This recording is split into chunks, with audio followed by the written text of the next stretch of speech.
दोराहे पर इस वक्त हमारा देश खड़ा हुआ है। एक रास्ता इस देश की तबाही की तरफ जाता है।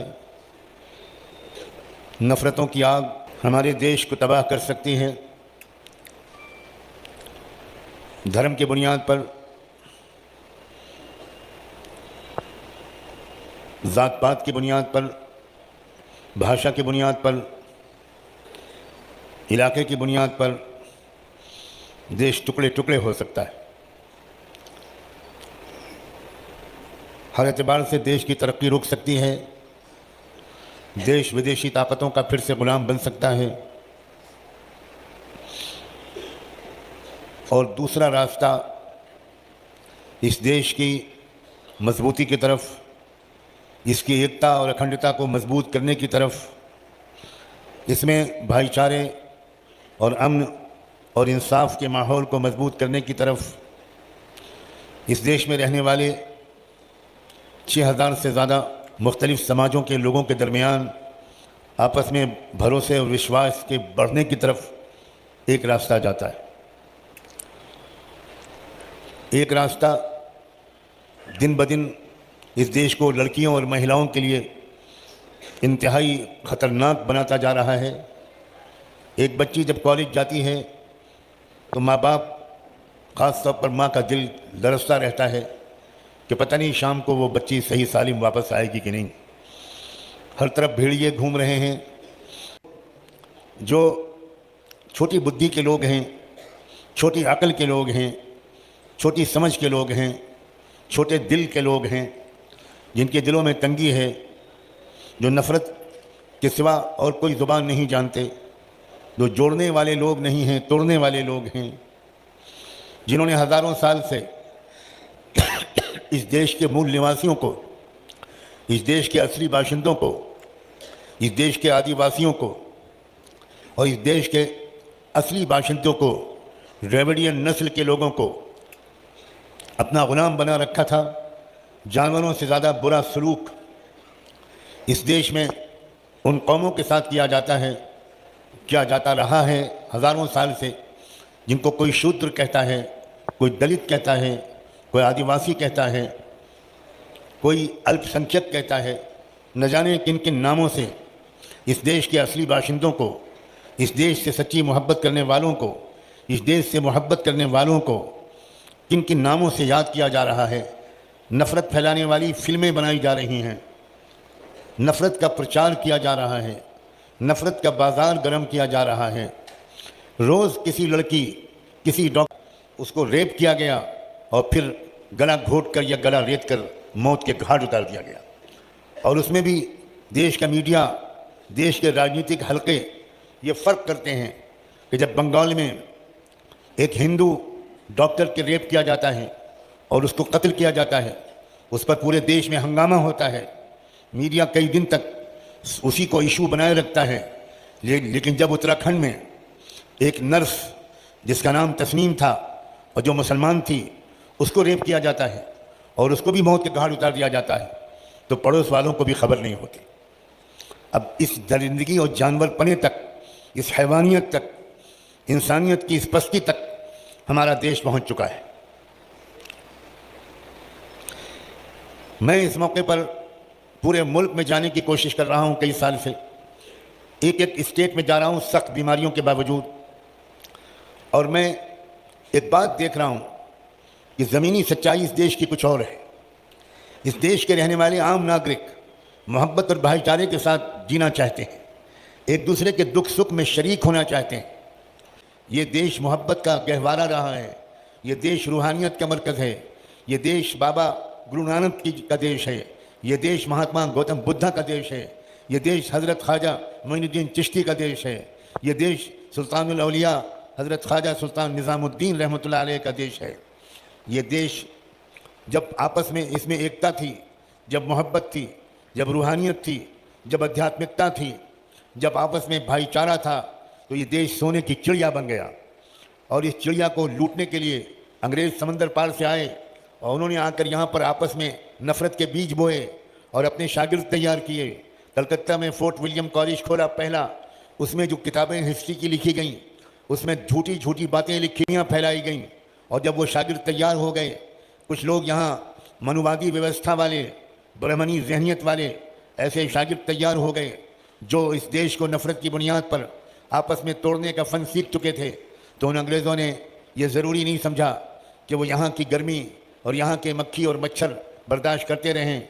वो अपने देश में लौट गए और इस प्लानिंग के साथ गए कि वहीं से रिमोट कंट्रोल के साथ इस देशवासियों को आपस में धर्म की बुनियाद पर और दूसरी बुनियादों पर लड़ाते रहेंगे और राज करते रहेंगे। अगर यूरोप, बरतानिया, इंग्लैंड सुपर पावर बना, अगर दुनिया का सबसे मालदार देश बना, तो मैं कसम खा के कहने को तैयार हूँ और चैलेंज देकर कहने को तैयार हूँ कि बरतानिया जो मालदार बना वो भारत की लूटी हुई दौलत से बना। जब आज़ादी मिलने के करीब हुई, जब देशवासियों की कुर्बानी के नतीजे में, जिसमें हज़ारों उलेमा की कुर्बानियाँ हैं, जिसमें सैकड़ों सिखों की कुर्बानियाँ हैं, जिसमें बड़े बड़े जाबाज़ों की कुर्बानियाँ हैं, कोई फांसी के फंदे को किसी ने चूमा, किसी ने काला पानी की सज़ा पाई, बहुत तकलीफ़ें उठाईं। उस वक्त एक सवाल सबके जहन में था, जो सच्चे दिल से देश से प्यार करते थे। और जब अंग्रेज़ों का सवाल भी उनसे होता था कि आप आज़ादी तो चाह रहे हो, लेकिन ये बताओ कि आज़ादी के बाद आप देश में शांति कैसे कायम करोगे। यहाँ इतने अनेक धर्मों के लोग हैं, अलग अलग मज़ाहिब के मानने वाले हैं, उनके कल्चर भी अलग अलग हैं, उनके खान पान में भी कुछ फ़र्क है, उनकी आस्थाओं और मान्यताओं और परंपराओं में भी कुछ फ़र्क है। कैसे आप यहाँ चलाओगे। उस वक्त वो अजीम हमारे लीडर वो सर जोड़ कर बैठे और उन्होंने एक संविधान बनाया, एक दस्तूर बनाया, एक कॉन्स्टिट्यूशन ड्राफ्ट किया। 2.5 साल लगे देश के दस्तूर के बनाने में, देश का संविधान बनाने में 2.5 साल लगे। ज़बरदस्त मेहनत हुई, बहुत अच्छी डिबेट्स हुई। और जहाँ उस संविधान के बनाने में बाबा साहब डॉक्टर भीमराव अंबेडकर का हाथ है, क्योंकि वो ड्राफ्टिंग कमेटी के चेयरमैन थे, वहीं उस संविधान के बनाने में दूसरे नंबर पर सबसे बड़ा हाथ जवाहरलाल नेहरू जी के बाद सबसे बड़ा हाथ मौलाना हसरत मोहानी का है। कोई कॉलेज में पढ़ने वाला बच्चा हमारा मौलाना हसरत मोहानी का नाम भी नहीं सुना, उसने जाना भी नहीं।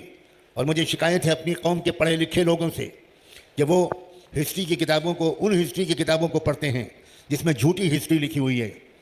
आप कॉन्स्टिट्यूंट असेंबली जो थी, जो दस्तूर साज असेंबली थी, उसकी बहसों और डिबेट्स को पढ़िए तो आपको पता चलेगा कि उस कॉन्स्टिट्यूशन, उस संविधान के एक एक शब्द पर, एक एक अंक पर, एक एक सेंटेंस पर किसने सबसे ज़्यादा बहस की है। और ये किसकी मेहनत थी, और ये किसकी कुर्बानी थी, और ये किसकी जागरूकता थी, और ये किसकी बहादुरी थी, और ये किसका देश प्रेम था, जिसकी वजह से वो संविधान बना जिसको दुनिया के बहुत से दस्तूर के माहिरीन one of the best constitutions in the world कहते हैं। हमारे देश के संविधान में हमारे ख्याल में आज भी कुछ कमज़ोरियाँ हैं, लेकिन मजमूई तौर पर पूरी दुनिया में जो दस्तूर बनाए गए, उन दस्तूरों में सबसे बेहतर दस्तूर या बेहतरीन दस्तूरों में से एक हमारे मुल्क का संविधान, हमारे मुल्क का दस्तूर माना गया। उसकी एक बहुत बड़ी वजह यह है, और ये बात ज़रा मेरे सब नौजवान लोग पूरी तवज्जो के साथ इधर उधर जहन को भटकाए बगैर मेरी बात को गौर से सुने। उसमें सबसे बड़ा दखल इस बात का था कि दस्तूर के बनाने वाले इस बात पर सहमत थे कि अगर यहाँ एक धर्म का राज कायम किया गया तो यहाँ गृह युद्ध छिड़ेगा, यहाँ सिविल वॉर छिड़ेगी, यहाँ खाना जंगी होगी, मुल्क तबाह हो जाएगा। यहाँ इस दस्तूर में ये आज़ादी देनी पड़ेगी कि हर भारतीय नागरिक जिस धर्म पर चाहे वो अमल करे, जब चाहे अपना धर्म परिवर्तन करे, बग़ैर किसी लालच के, बग़ैर किसी दबाव और खौफ के। हर धर्म के मानने वाले लोग अपने धर्म का प्रचार कर सकते हैं, अपने धर्म का प्रोपेगेंडा कर सकते हैं। हर कौम अपनी नई नस्ल के बच्चों और बच्चियों को अपने धर्म के मुताबिक, अपनी आस्थाओं के मुताबिक, अपने अकीदों के मुताबिक, अपने मज़हब और तहज़ीब के मुताबिक वो अपने बच्चों की एजुकेशन का, अपने बच्चों की शिक्षा और तालीम का इंतज़ाम कर सकते हैं। मदरसे खोल सकते हैं, पाठशालाएँ खोल सकते हैं, गुरुकुल खोल सकते हैं। सिख लोग अपनी औलादों को सिखिज़्म की तरबियत के लिए अपने इंडिपेंडेंट इंस्टीट्यूशन कायम कर सकते हैं, अपने कॉलेज कायम कर सकते हैं, अपने यूनिवर्सिटीज़ कायम कर सकती हैं। बुद्धिस्ट कर सकते हैं, मुसलमान कर सकते हैं, क्रिश्चियन कर सकते हैं, दलित कर सकते हैं, लिंगायत कर सकते हैं। हर छोटे बड़े समाज के लोग अपनी नौजवान नस्ल को अपने धर्म के मुताबिक भारत के संविधान का पालन करते हुए अपने धर्म के अनुसार अपने आने वाली पीढ़ियों को शिक्षा देने में पूरी तरह आज़ाद है। देखिए हजरत ने कितनी अच्छी अच्छी बातें बताई हैं कि जो हमारा ये मुल्क हिंदुस्तान है, इसके अंदर जो पहले अंग्रेज़ आए, अंग्रेज़ों ने कितनी तबाही मचाई थी, और फिर यहाँ के जो बसनीक वाले लोग थे, जो यहाँ के फिक्रमंद लोग थे, फिर उन्होंने उनके साथ कैसा किया, उनको कैसे भगाया, और उसके बाद ये चलते चलते उन्होंने आज तक ऐसी बहुत सारी बातें बताई हैं कि हजरत ने फरमाया कि आप देखिए कि अगर हम इन बातों से हट जाएंगे तो ये हमारे मुल्क, जो हमारा ये मुल्क हिंदुस्तान है, इसके अंदर फिर कितनी ऐसी चीज़ें हैं जो गलत चीज़ें इसके अंदर आ जाएंगी और ये मुल्क तबाह हो सकता है। तो इसलिए हम अपनी सोसाइटी को बचाने के लिए इन चीज़ों को हमें कैसे करना है, हमें सीखना है, और हमारा जो इस्लाम है, ये हमारा इस्लाम हमें क्या सिखाता है, इसलिए हमें इन सब अच्छी तरह सबको ये बयान सुनना चाहिए और हजरत की इन बातों पर गौर करके हमें अपनी जिंदगी इसी तरीके से गुजारनी चाहिए।